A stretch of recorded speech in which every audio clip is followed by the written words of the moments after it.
It was then that the angel Jibril appeared before him. Jibril took the Prophet by his arm and led him to the gate of the Kaaba. There was a beautiful white animal standing at the gates. It was slightly larger than a donkey and smaller than a mule. It had beautiful wings on its sides too. This fantastic creature was called a buraq. When the Prophet mounted the buraq, it leaped into action. The buraq could travel as far as one eye could see in a single leap. This creature was traveling towards the direction of Jerusalem in the north. A short time later, they arrived in Jerusalem, and the Prophet saw the ruined remains of an ancient temple. The Prophet dismounted the buraq and walked towards the temple. It was then that he came face to face with all the previous prophets. He saw his forefather, Ibrahim alayhi salam, Isa alayhi salam, Musa alayhi salam, Dawood alayhi salam, and all the others who were brought back to earth in spirit form. All the prophets greeted Prophet Muhammad sallallahu alayhi wasallam with respect and great pleasure. Then they all stood behind the Prophet and he led them in prayers. After the prayers, the angel instructed the Prophet to climb the buraq once again. The fantastic animal took a huge leap, and from the secret rock of the Temple Mount, they shot straight up into the sky. It was a fantastic journey that had only been undertaken by two mortals before. The Prophet realized that he was being transported into the heavens. The other world is commonly known as Akhirah, or the afterlife. The earthly forms slowly vanished away behind him. Angel Jibril flied like a bird, using his wings along with him. One by one, they traveled through each of the 7 layers of paradise.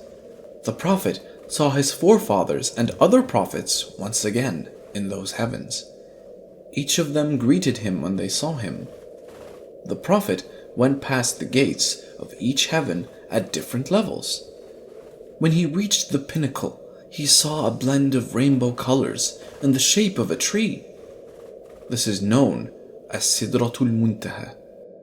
No one knew the secrets that lay beyond that tree except Allah. The Prophet sat on his mount and slowly felt the power and presence of Allah descending upon Sidratul Muntaha. He suddenly felt a burst of light. The Prophet was spellbound and then heard a command. The voice commanded that he and his followers must observe ritual prayers 50 times a day. The Prophet agreed and then returned along with the angel. One by one, he came down through different layers. As he passed by the level where Prophet Musa alayhi salam resided, the old Prophet stopped him. And Prophet Muhammad sallallahu alayhi wasallam told him about God's command. Prophet Musa alayhi salam convinced him to go back and request for a reduction in the number of daily prayers. The Prophet agreed and returned to Sidrat al-Muntaha. He requested to reduce the number of prayers. Allah agreed, and the number of daily prayers was reduced by half. The Prophet was happy and started his descent. He met Musa alayhi salam and told him about the reduction in prayers. The old Prophet counseled him to ask God for further reductions. The Prophet agreed and went back to Sidratul Muntaha. This happened a number of times, and God finally brought down the number of daily prayers to 5. God announced that 5 daily prayers would be counted as 50 in his sight. The Buraq then brought the Prophet safely back to the Kaaba. This was the journey of Isra and Mi'raj. The clan leaders of Mecca sought many ways to stop the Prophet from preaching. They persecuted the Muslims who joined the Prophet and now threatened to start a war as well. The situation became worse. The Prophet's heart grieved when he saw his people suffering. When things got even worse, the Prophet decided to ask his followers to migrate to some country where they would not have to face such hardships. It was a time when their neighboring country, Al-Bisiniya, was ruled by a king named Negus. King Negus was a wise and just ruler who was loved by his people. The Prophet knew that his people would be safe under their rule. The Prophet sent a message to the king and sought support for his people. He then asked a few families to migrate to Abyssinia. The people agreed. They left their homes at night and traveled there. The refugees went to the king's palace, seeking permission to settle down in his lands. When the king met them, he welcomed them and assured their protection. They were soon followed by many others, and pretty soon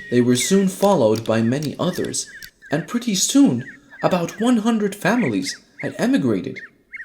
In the meantime, the Prophet had gained support of many followers.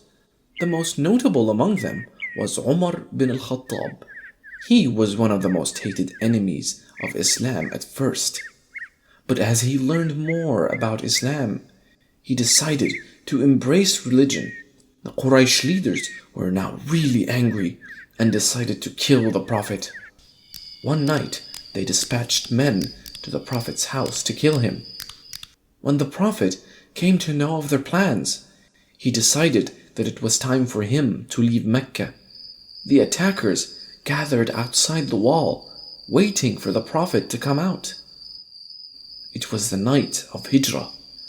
The Prophet informed about his migration to Ali radiallahu anh, and he told him about the attackers waiting outside. He asked Ali if he would sleep in his bed in place of him to confuse the attackers.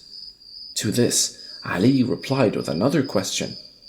If I sleep in your place, in your bed, will your life be saved? The Prophet replied, yes.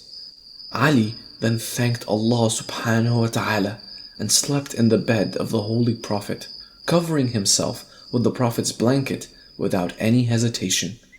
It was because of Ali that the Prophet was able to leave the house unnoticed.